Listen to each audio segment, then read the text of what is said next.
Want to take on that fool in the Ferrari off a stoplight and wipe that smug smile off his face?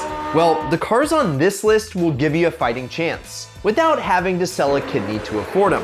That's right, we're gonna talk about 9 cheap performance cars that can easily be modded to take down Chad and his dad in their Porsche. Or is it Porsche? So, buckle up and start double clutching like you should. This is a fun one. Are you ready? Cause I am. Let's go. I think we can all agree, we've been all doing a lot more online shopping lately. And that's where today's sponsor, Honey, comes in handy. See, it's the free browser extension that finds promo codes that save you money while you're shopping. Yeah, and if you're anything like me, you hate getting to the checkout and leaving that promo code blank. Yeah, I know you know that feeling, and it just irks me. But Honey's here to save the day. And it's super easy to install with 2 simple clicks. Heck, just last week, I was buying a lift kit, and on the checkout page, Honey, doing its little saving dance, found some coupons. And just in a few seconds, well, bam! It saved me $386.90. And guess what, Ideal fam? For those of you that have already used the Ideal link, we've found over $5,800 in savings. And I want to keep that number going up and up and up. So install it in just 2 clicks. Go to joinhoney.com/idealmedia, click add to Chrome, it's free, and then add to Chrome. And guess what? Now you're ready to save money with the rest of the Ideal fam. And in case that was too much work for you, I've made it even easier. Just click the link down in the description. Because if you have a computer, you should have Honey. Again, that's joinhoney.com/idealmedia. And just download it in 2 clicks. And support the sponsors that support us to help make Ideal content for you. And thanks again, Honey, for sponsoring today's video. Now back to the show. Okay, let's jump into the first car on this list. A jack of all trades that's got style, luxury, base performance, and the ability to hit rocket-like speeds. Yeah, the Lexus IS300 has kind of become this legend in the tuner car community. And this Lexus land missile has that all-important sports car requirement, rear-wheel drive. And with that power going to the back wheels, you're guaranteed hooning without any modifications. But let's move on to the 2JZ, shall we? Yes, the 2JZ. And yeah, we could probably stop right here and just move on to the next car. But if we did, I wouldn't be able to talk with you about the fact that if you take the rear-wheel drive and tunability of the 2J, you got the perfect formula for a seriously kick-ass drift machine. And we gotta touch on the IS300's interior, because it follows the typical Lexus ideology. Specifically, luxury touches throughout with a dash of sports car attitude. Unfortunately, it wasn't all that successful, but that's fortunate for you and me, because this means you can get the IS300 for cheap and build it into the ultimate luxury sleeper with Toyota reliability. You could be dusting fools with this badass 6-banger for just $7,500 on Auto Tempest, which again is linked down below. And the next car on this list is a car with infinite possibilities. That's right, we're talking about the G35. Yes, I agree with you, the 350Z is an obvious choice. It's established itself as a JDM legend thanks to the Fast and Furious, Need for Speed, and many, many other tuners and racers who've made the 350Z platform their platform of choice. But let's say that you want that performance with just a smidge more luxury. Is schmidge really a word? Well, the Infiniti G35's got you covered. Since the 350Z chassis has been around since 2002, it is a tried and true platform that set the basis for the upcoming 400Z. And guess what? You can expect the G35 to have the exact same performance prowess until hell freezes over. It's just that good of a chassis. And yes, with a few mods, you can be your own drift king at your own abandoned parking lot. And maybe also add a little tuner style to your ride. Because sharing a chassis and engine with the 350Z also means you get the same aftermarket support. So expect to hit some seriously high numbers with just a couple of supporting mods. And if you fire up Google, it'll guide you to fully fledged guides on how to build your G35. And guess what? Here's one for 9K. And I would definitely use the Ideal Car strategies on that to buy the car like a pro and get it for less, because that thing is just about perfect. Now that we've seen a couple of Japanese speed slayers on this list, let's talk about something that's a little bit more suited for the red, white, and blue attitude. Yes, I agree. It may be ugly. Okay, it's really ugly. But you can't deny the flame-spitting performance of the Pontiac Firebird. Specifically, let's talk about the Firebird from '93 to 2002. since, you know, the classic ones from the 60s and 70s are pretty much the polar opposite of cheap cars. And yet this is one of the many ugly duckling muscle cars from the 90s and early 2000s era. And it was at a time that all these manufacturers tried to bring back the classic 60s and 70s style, but they definitely missed the mark. And the 4th gen Firebird, it's just as ugly as its Camaro stablemate, but it packs a classic American V8 under the hood, which is at least good for power. And that's a good thing, because hopefully you can squeeze out enough power out of your butt ugly Firebird so that no one will see you speed by. Or maybe you just want people to see your sweet mullet blowing in the wind. And yes, I agree, no one can deny that the T-tops are cool. It's just a fact. And having a Corvette V8 shoehorned under the hood means you can mod the crap out of these things. And thanks to our friend Depreciation in a market that just doesn't really care too much for this generation of muscle car, although I have to say they probably are gonna start going up in value, you can get all this sweet stars and glory badassery for under 10K.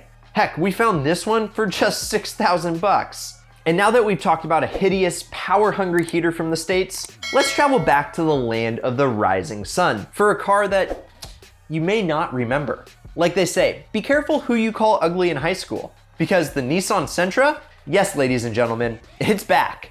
And it's back to sweep you off your feet. I bet you never thought you'd hear that, because the Nissan Sentra is the national car of your high school history teacher, and a car you'd never expect on a list of supercar slayers. Yes, it's inoffensive and doesn't make a fuss about anything and blends into daily traffic as effectively as a Corolla. But after being just good enough, Nissan decided that they wanted to up the ante for some reason and pump some extra life into that everyday sedan. The Sentra became the SER, a sleeper out for blood. The larger engine and reworkings around the underpinnings turned the SER into a straight-up sports car killer. And the SER Spec V raised the bar even further, with more aggressive suspension, more power, and a 6-speed manual transmission. And this is literally about as far as you possibly could get from the boring commuter that spawned it. And guess what? They're going to be cheap too. Plus, there is a huge aftermarket that'll put you on the modding track towards hellish levels of power. Yeah, believe it or not, some people are pushing close to 600 horsepower from their Sentras. That's more power than like a new Mustang. And you can even drive it around crowds. So, what did we learn? The next time you see a plain little looking Nissan in traffic, take a second look, because it may be a sleeper ready to take down the biggest of prey. And this later model Spec V is just 6,000 bucks. And yes, I agree with you that we can't have a performance car list without mentioning the Germans. And with E30 prices on the rise and continuing to go up, the E36 is becoming the new classic BMW sports car. The E36 3 Series blasted out of BMW factories in 1992. And this beautiful boxy design carried the 3 Series over from the E30 until the E46 took over in the new millennium. And while the M3 remains the team to beat for the 3 Series performance, the lower trim levels can actually give you a great platform for supercar slayers. And that's all thanks to that buttery smooth, naturally aspirated inline 6. That gives you the perfect power delivery that you expect from a 3 Series. Plus, you can get it mated to a manual transmission, which, if you want to save the manuals, go snag our best-selling Ideal T. Because this Ideal T will go real well with a couple of bolt-ons that will get you way past M3 horsepower territory. And then when you're ready to go forced induction, add 1 or 2 turb skis, and you'll be well on your way to chasing down supercars at stoplights. And with the E36 prices being pretty reasonable right now, it's definitely up there for one of the best Ideal deals. We found this convertible with low miles for under 10 grand. And if you're watching this video, you probably care more about speed than style. So hey, let's talk about the Dodge Neon. This trashy looking car from the Dodge brothers has to be one of the most unexpectedly awesome front wheel drive cars coming out of the American manufacturer, or 3? Yeah, the Chrysler Dodge Plymouth Neon came into production with a serious identity crisis in 1994 as a low-cost economy car. Although, what's worth noting is that the Neon concept car actually had sliding suicide doors, which is pretty cool. And it kind of seems like some execs at Chrysler wanted the Neon to be the unassumingly badass car that it would eventually become. So they introduced the SRT4 back in 2003. And guys, stock, yes, out of the factory, the SRT4 had a turbocharged 4-cylinder and a 2¼ inch exhaust with 2 resonators and no muffler. Loud and proud, baby. Yes, the SRT4 was a class leader when it came out.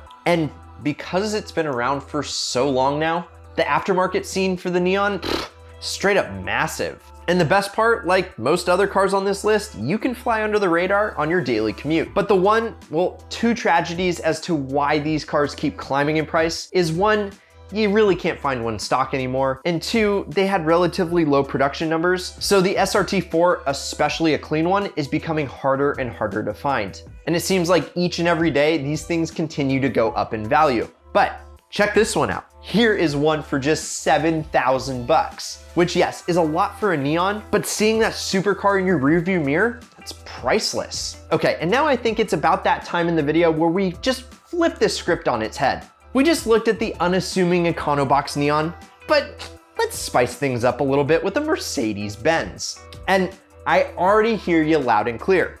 A C-Class AMG as a cheap supercar killer? You have got to have lost your mind, Brad Danger. But hold on, hear me out. There is a very good reason Jeremy Clarkson, you know, that guy from Top Gear and everything else, tends to flex his collection of AMGs quite a bit. And yes, while you'll have to travel slightly outside the budget we've given you for this video, you just have to look at what you get. The 2008 C63 AMG is an absolute beast right out of the gate, and that hand-built V8 makes some great power straight off the showroom floor.